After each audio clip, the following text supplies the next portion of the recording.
Today's lesson is Herod, future king of the Jews.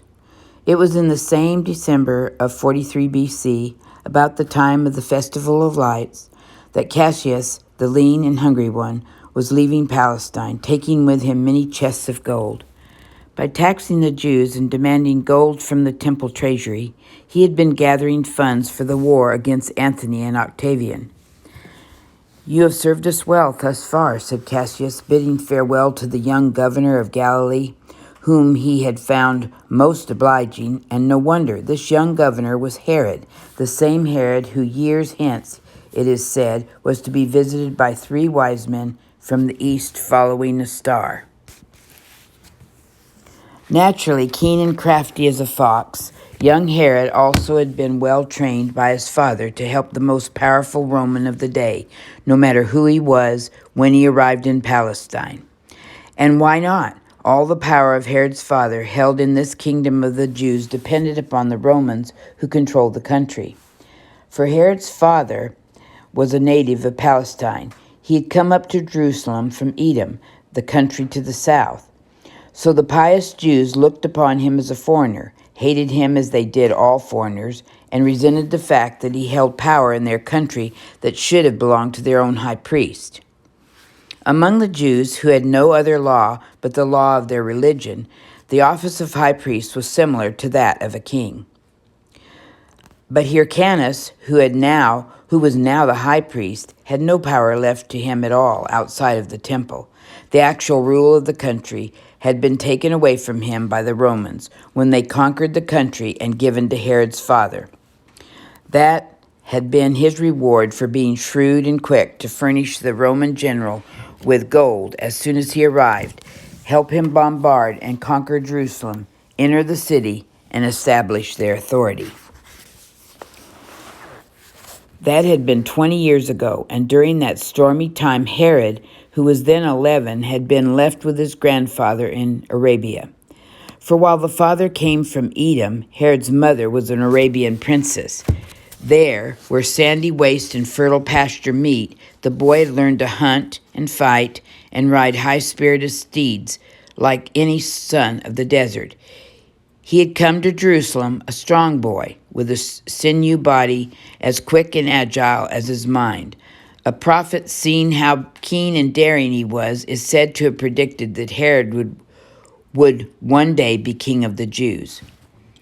"You do not believe," said the old man, who had observed the boy's shrewd black eyes narrowing in doubt.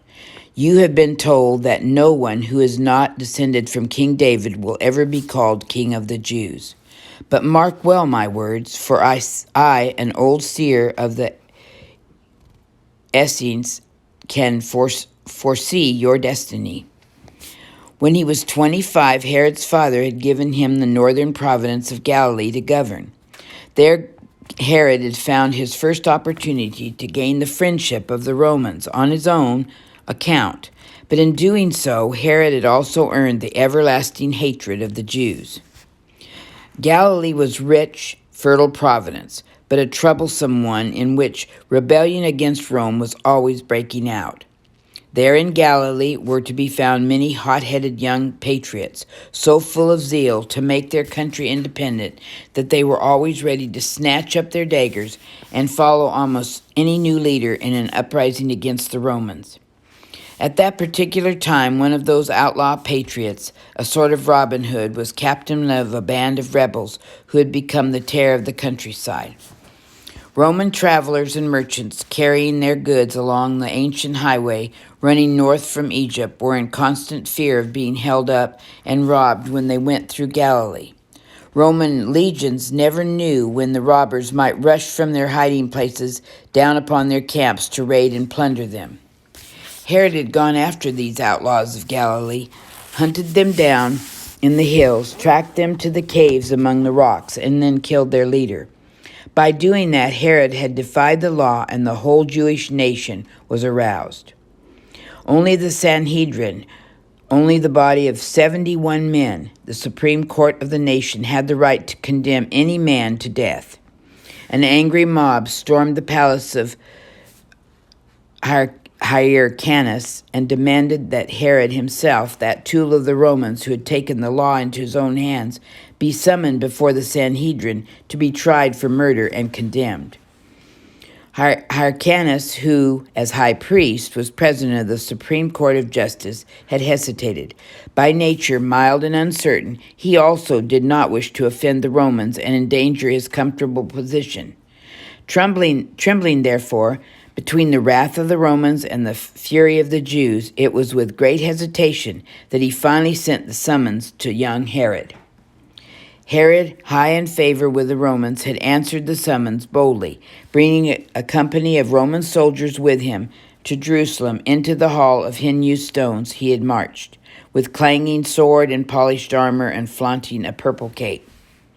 Before those 70 old men, a man on trial was expected to appear with disheveled hair and clad in black robe of a penitent. Herod's arrogance shocked and reduced them to silence. Only one among them had been brave enough to speak. He was a Pharisee. Most of the 70 others who made up the Sanhedrin at this time was Sadducees, wealthy, worldly, hard-eyed princes of the land who were more interested in protecting their riches and their high position than in defending the rights of those low-born, noisy rebels of Galilee, whose leader had been killed. But this old man who rose to speak with a Pharisee, and so he was devoted to the law.